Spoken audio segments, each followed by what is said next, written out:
Coulomb के नियम को हमने पहले पढ़ चुका है। आज हम लोग कूलम के नियम में जो उत्पन्न बल है यानी कि स्थिर विद्युत बल, उसका हम लोग सदिश रूप देखेंगे। यानी कि स्थिर वैद्युत बल का सदिश रूप vector form of electrostatics force. आज हम लोग देखेंगे कूलम के नियम जब हम लोग पढ़े तो सिर्फ परिमाण की चर्चा हुई थी, लेकिन बल है तो बल तो एक सदिश राशि है, तो उसका दिशा भी होनी चाहिए। और परीक्षा में बहुत बार आता है कूलम के नियम का सदिश रूप लिखें या स्थिर विद्युत बल का सदिश रूप, उसको हम लोग ये भी लिख सकते थे कूलम के नियम का सदिश रूप लिखें। दो क्वेश्चन बनते हैं, बहुत बार क्वेश्चन आता है कि सदिश रूप में कूलम के नियम को दिखाएं। तो सबसे पहले यहाँ पर हमने पढ़ा था कि एक आवेश Q1 है और एक आवेश Q2 है।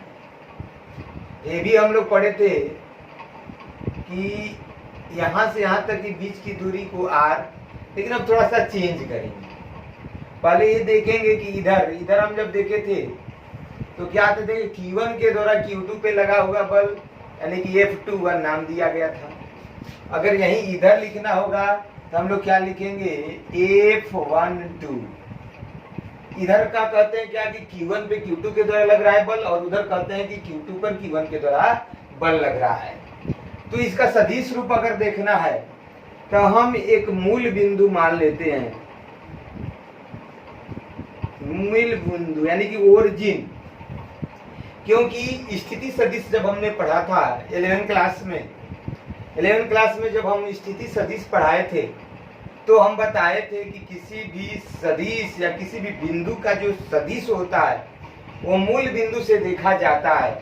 तो ये हमारा मूल बिंदु हुआ Q1 के लिए, इसका हमने नाम दे दिया R1, और ये हो गया हमारा Q2 के लिए R2। तो अब बताइए जब Q1 से Q2 पर बल लगेगा तो विस्थापन की दिशा किधर होगी? इधर होगी, यानी कि 1 से 2 की ओर होगी। तो इसका हम लोग नाम सबसे पहले देख लीजिए, ये हमारा Q1 और Q2 की ओर बल लग रहा है तो विस्थापन किधर हो रहा है? विस्थापन की दिशा देखिए 1 से 2 की तरफ हो रही है, यानी कि इसका हम नाम दे देते हैं R12। कब? जब F21 की चर्चा करेंगे तब। तो यहां पर सबसे पहले हम लोग सदिश के त्रिभुज नियम देख लिए। त्रिभुज नियम, ट्रायंगल्स लॉ ऑफ वेक्टर, सदिश के त्रिभुज का नियम या त्रिभुज नियम। उसमें कहता है क्या भाई कि सबसे पहले एक वेक्टर के सिर पर दूसरे का पोंछ, और जब दोनों का मिलता है तो परिणामी सदिश। तो यहाँ पर R1 के सिर पर कौन बैठा है? R12, और तब परिणामी क्या मिल गया? R2 मिल गया। देखिए R1 का ये सिर है, उस पे ये दिशा है इधर की R12, और तब परिणामी सदिश मिला R2, यानी कि R12 बराबर हम लोग लिख सकते हैं R2 माइनस R1, या R12 भी अगर मैग्नीट्यूड सिर्फ देखें R12 को लिखना होगा तो हम लिख सकते हैं R2 माइनस R1।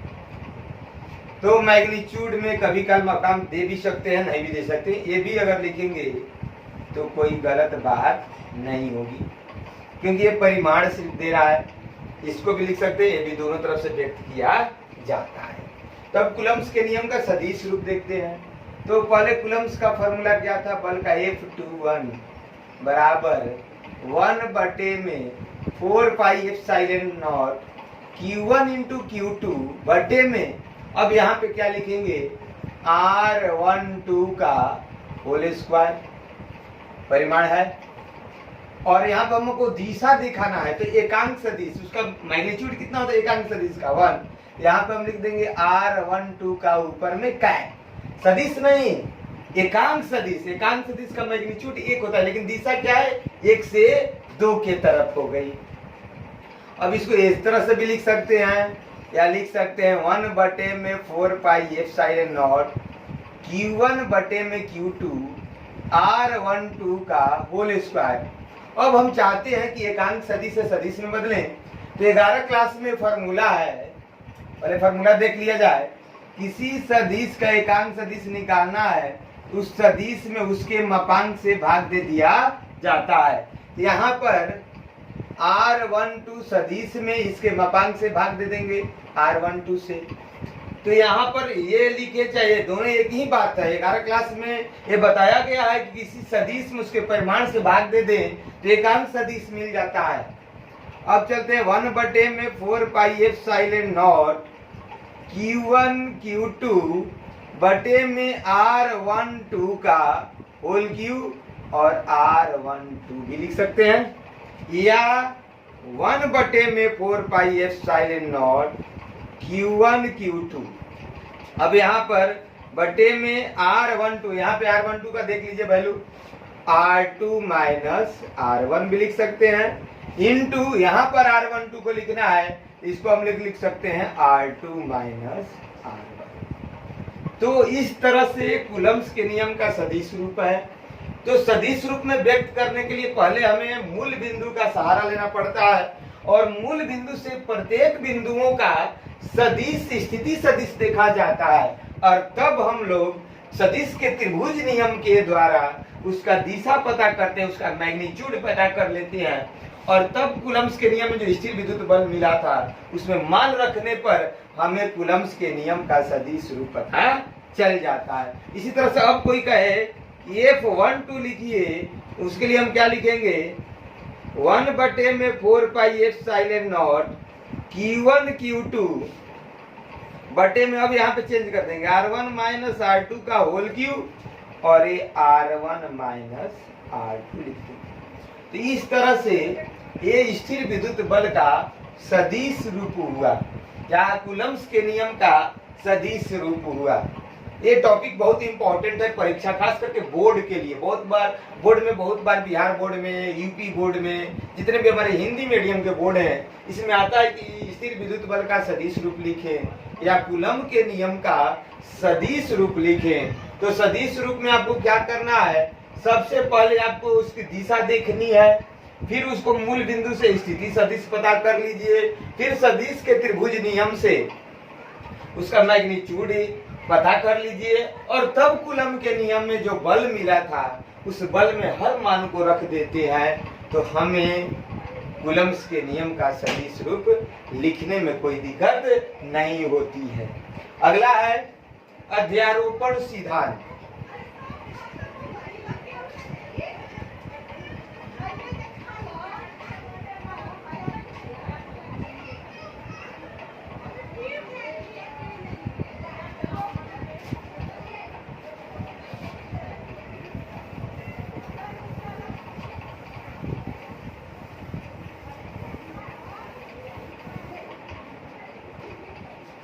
अब चलते हैं अध्यारोपण सिद्धांत।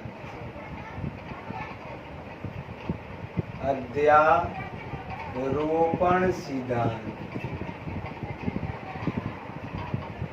Super position theory. ये भी सिद्धांत जो है, अगला टॉपिक जो है हमारा सदिश रूप के साथ, ये भी 2 नंबर के लिए बड़ी इंपॉर्टेंट क्वेश्चन होता है बोर्ड के लिए। अध्यारोपण सिद्धांत लिखे, खास करके आवेशों के लिए, आवेश के लिए अध्यारोपण सिद्धांत लिखे, सुपरपोजिशन थ्योरी ऑफ चार्जेस भी कह सकते हैं। तो हम लोग अध्यारोपण सिद्धांत के जानने से पहले ये जानना पड़ेगा कि कोई एक आवेश है। मान लिया कि यहाँ पे हमने Q0 आवेश को रखा, और इसके चारों तरफ, एक तरफ से Q1, एक तरफ से Q2, Q3, Q4, Q5, Q6, इस तरह से चलते चलते Qn, चारों तरफ से इसके आवेश हैं। और खास करके सामान हम मानते हैं कि सब धन आवेश है या सब ऋण आवेश है, कुछ भी लेके चल सकते हैं, कोई दिक्कत नहीं है। तो सबसे पहले अगर Q1 के द्वारा देखा जाए तो इसकी बल की दिशा इधर होगी, तो इसका नाम हम अगर दे देते हैं F1। Q2 के लिए इसका नाम दे देते हैं F2। Q3 के लिए F3। Q4 के लिए F4। Q5 के लिए F6। इसी तरह से Q6 के लिए F6, F5 और Qn के लिए Fn। तो अगर इस आवेश पे देखा जाए तो कुल लगने वाला बल कितना है, इसी को अध्यारोपण सिद्धांत कहा जाता है। तो मानते हैं कि कुल बल कितना लग रहा है F, ठीक है, और यहाँ की दूरी R1 है, ये वाली दूरी R2 है, ये दूरी R3 है, ये दूरी R4 है, ये दूरी R5 है, ये दूरी R6 है, ये दूरी Rn है। तो अगर कोई कहेगा कि कुल बल कितना लग रहा है F बराबर, यहाँ पे लिखेंगे 1/4 पाई F0। यहाँ पर Q1 इंटू Q0 बटे में R1² प्लस 1/4 पाई F0। यहाँ पर अगर दिशा देना होगा तो हम लोग दे सकते हैं R1 प्लस यहाँ पर दे सकते हैं 1/4 पाई F0 Q2 इंटू Q0 बटे में R2² और दिशा के लिए R2 प्लस यहाँ पर 1/4 पाई F0 Q3 इंटू Q0 बटे में R3² इंटू R3 इस तरह से 1/4 पाई F0 Q4 इंटू Q0 बटे में R4² इंटू R4 इस तरह से चलते चलते 1/4 पाई F0 Qn इंटू Q0 बटे में Rn² इंटू Rn यानी कि अगर हम F देके कॉमन निकाल दें तो 1/4 पाई F0 Q0 तो सब में कॉमन है, तो क्या बच जाएगा Q1 बटे में R1² प्लस Q2 बटे में R2² और हर जगह पे इसका डायरेक्शन भी देते चलेंगे एकांक सदिश के रूप में R2 प्लस Q3 बटे में R3² इंटू R3 और इस तरह से चलते चलते Qn बटे में Rn इंटू Rn हो जाएगा। तो क्या हमें मिला, यानी कि किसी एक बिंदु पे जो आवेश है उस पे बहुल आवेशों का जो लगने वाला बल है कुल बल, वो प्रत्येक आवेश द्वारा उस आवेश पर लगने वाले बल के सदिश योगफल के बराबर होता है। इसी को अध्यारोपण सिद्धांत कहा जाता है। अध्यारोपण सिद्धांत है क्या? तो अध्यारोपण सिद्धांत में मान लीजिए कि एक कोई आवेश है, उसके चारों तरफ n आवेश है, तो उस आवेश पे लगने वाला कुल बल प्रत्येक आवेश द्वारा उस आवेश पे लगने वाले बल के सदिश योगफल के बराबर होता है। और रही बात, अगर कोई तीसरा आवेश आता है, चाहे मान लीजिए कि दो आवेश था पहले, कोई तीसरा आ गया, तो बल पे उसकी दिशा पे कोई प्रभाव नहीं पड़ता है। और हम लोग जब निकालते हैं तो सदिश रूप से निकालते हैं, यानी कि तीसरे के आने से कोई दिशा में बल का प्रभाव नहीं पड़ने वाला है। कुल बल जब निकालेंगे तो सदिश योगफल के बराबर हो जाता है। इसी को अध्यारोपण सिद्धांत कहा जाता है। तो पहले समझने के पहले इसको लिख लीजिए, तब ये फिगर बना लीजिएगा। आप लोग पॉज करके फिगर बना लीजिएगा, लिखा जाए।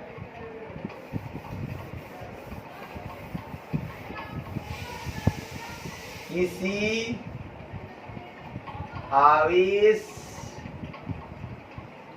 के चारों तरफ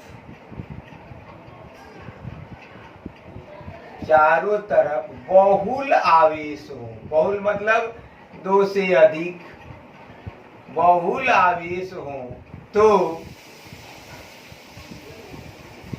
उस आवेश पर लगने वाला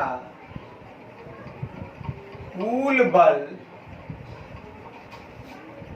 प्रत्येक